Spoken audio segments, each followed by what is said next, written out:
My opinion on that is I prefer that it only be law enforcement personnel that have weapons on campus. And the reason for that is there have been a lot of studies and there have been a lot of meetings. Like you said, this has been going on for a while with the meetings, and a lot of the chiefs from different universities have also met as well and discussed this.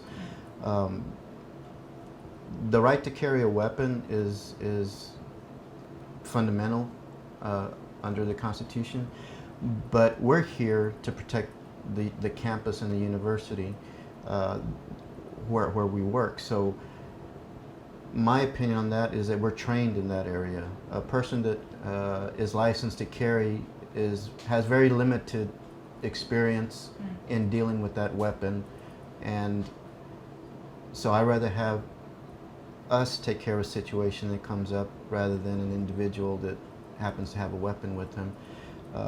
The other reason is that there's been a lot of studies as well in which there's been cases where individuals carrying weapons have been mistaken for the wrong person, for the person involved in the shooting. And that's always something you have to think about, because even though we're here all the time, we don't know every single person on campus. So it could be somebody visiting, it could be somebody that we've not run into previously. They could be carrying the weapon. If we get called to a scene and we see 2 or 3 people with weapons, we're going to react how we need to react to neutralize that situation. And so knowing who can have a weapon and who can't is key to us acting quicker and responding quicker. So that's my opinion on that. Okay. And how do you feel about the possibility, so say that OLLU decides, because I believe for private universities they have the option of opting out of whether or That's not correct. they want concealed carry, but if that were to happen here on campus where students and faculty who are licensed gun owners can conceal their weapons, how would you and the rest of the university police respond to that? Or know of that knowledge, respond to that knowledge? Well, that is a possibility. I know that they're preparing to have some forums and some gatherings to where they can get that information on the opinion of the campus, the faculty, the staff, the students, and get an overall picture of what the campus wants. So if it should pass, then we'll have to deal with it. We would have to incorporate some extra training for the officers. Of course, some policy will have to be drafted as to that as well from the university side, and we would just do what we need to do as a police department. We'll continue to do what we need to do. I'm sure that the university would take all the steps necessary to ensure that liability is cut down to a minimum, and that may be some form of registration process or notification process that we're made aware of who will be carrying a weapon on campus, so that we have at least a little bit of knowledge of that. So we would just deal with it. I mean, if it passes, it passes, and we'll deal with it and continue to provide the safety for the campus. Okay. And just a question in general, what do you think can be done to prevent mass shootings from happening on college campuses? Yeah, well, if that question could be really answered, that'd be great. The sad part of that is that you're never going to be able to prevent it 100%. There's always going to be something that happens. So what we can do to take measures to help in that area is, there's a few things actually. One is training. Again, studies across the board have shown that training limits the number of injuries or fatalities at a university if the university is trained on a regular basis in those areas.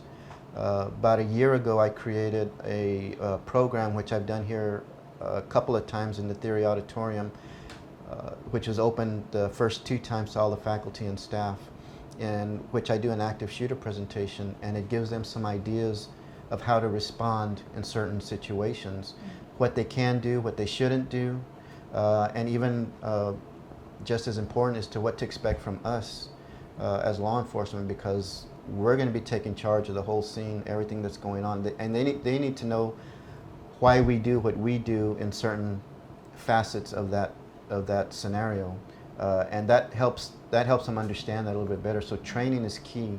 There's also training for civilians out there as well that can be taken if they would like to take the time to look into that. That's available as well. But we would offer that, and we're supposed to be doing that again sometime soon. Second thing is communication. There's 14 of us on campus, police officers, and we're here 24 hours a day. But can you imagine how much more impact it would have of us preventing things if the community was involved all the time? People calling in things that look suspicious, people coming in and talking to us about, my roommate, he was talking about doing this or doing that, or he talks about guns all the time. He says he has like 15 guns at home. Things like that brought to our attention helps us to look for things that we need to look for to prevent these type of situations. So that's key as well. The community plays a big part in just their being a little bit more involved and not hesitating to come to us with that information.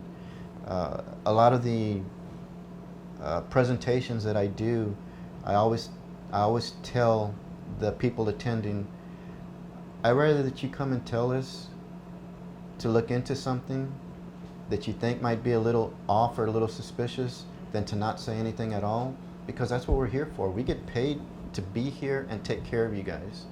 So anything that comes up like that, you bring it to our attention, we'll look into it, and if it's nothing, fantastic, great, it's nothing. But it could be that one little thing that we needed to know to prevent something like this from happening.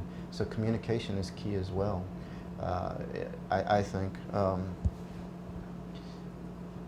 There's other little things that we have in place. As you saw when you came in, the cameras, I have the cameras on all the time. I'm kind of, when I'm doing my work here, I'll look at the cameras that are up, and then I'll switch them around because they're all over campus. And sometimes I'll notice somebody that, that I've never seen that person here before, and I'll tell the officers, hey, can you go check on this person, just make sure that they belong here. And so we kind of have that in place also. And these cameras are all over campus, and we're looking at trying to implement some more in different areas of campus. So that's another safeguard. Again, you're not going to prevent an incident from occurring across the country. Something's going to happen, but you can prepare and be more prepared, and you can avert some of these things.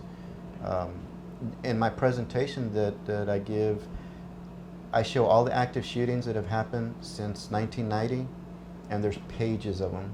There's pages and pages of shootings that have occurred.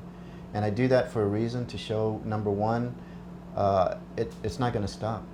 It's a continuing threat that we have to face nowadays.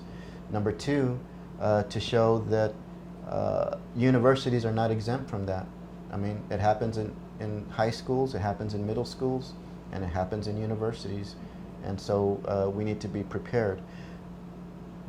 The thing about that, though, is that I don't show this in my presentation, but I also have a list of shootings or dangerous situations that were prevented by the community coming forward and telling the officers on duty, hey, this looks a little bit out of place.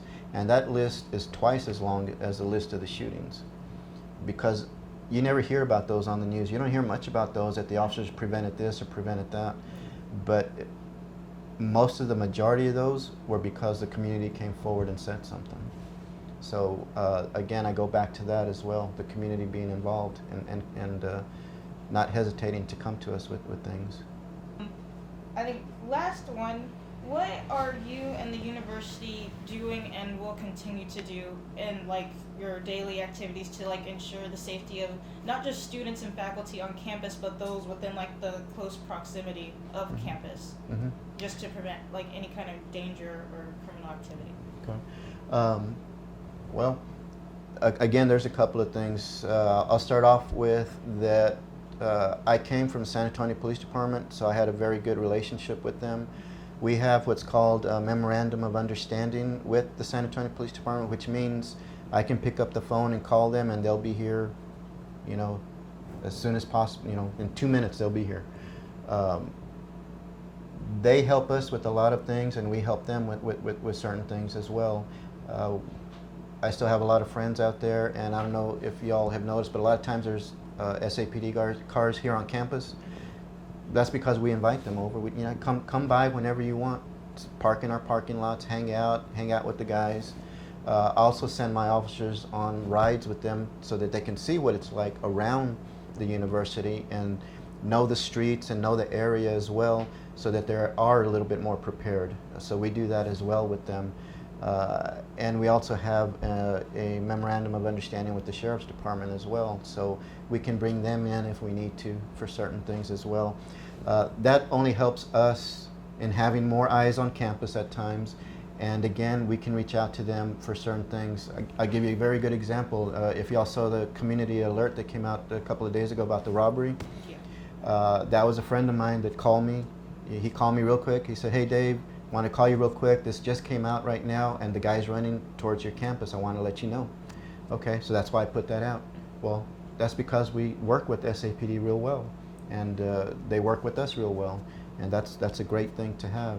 The second thing is that I send all my officers to training. Coming from where I came from, I understand the value and the necessity of proper training. The days are long gone where the police on a university were just, I hate to use the term security guards, but we're not. We're professionals. We are professional law enforcement officers, and I make them go to classes to keep their training at a higher level. Several of the guys here have already been to active shooter training. Several of the officers here have taken courses in weapons. Several of the officers here have taken classes in crisis intervention training. I have two sergeants and an officer who've taken an extensive course, a very difficult course in hostage negotiations. In case it gets to that point, I have 3 people to choose from to assist us with that. Training is, you can never get enough training, and I send my guys to as much training as possible so that we keep up with the things that are going on outside, with the criminal element.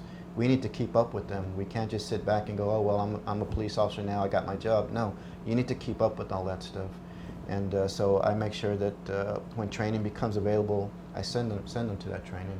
So the other thing is we utilize not only the vehicles, but again, if you've noticed, we have a few officers that are on bikes to be able to get around quicker, faster, easier, and then we have the officers that walk on foot. So we pretty much swarm the university with our presence as much as possible throughout the day. And being a 24-hour unit, we're here 24 hours a day. So anytime anything happens, there's officers available. They all know that if it's something that rises to a certain level, I get called right away. And if I need to be out here, I'll be out here. They all know the proper protocol to deal with certain situations that occur, and they've all been trained. So training's key.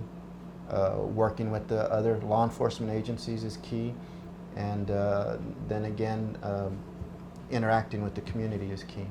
And we'll continue to do that and improve on that as much as we can.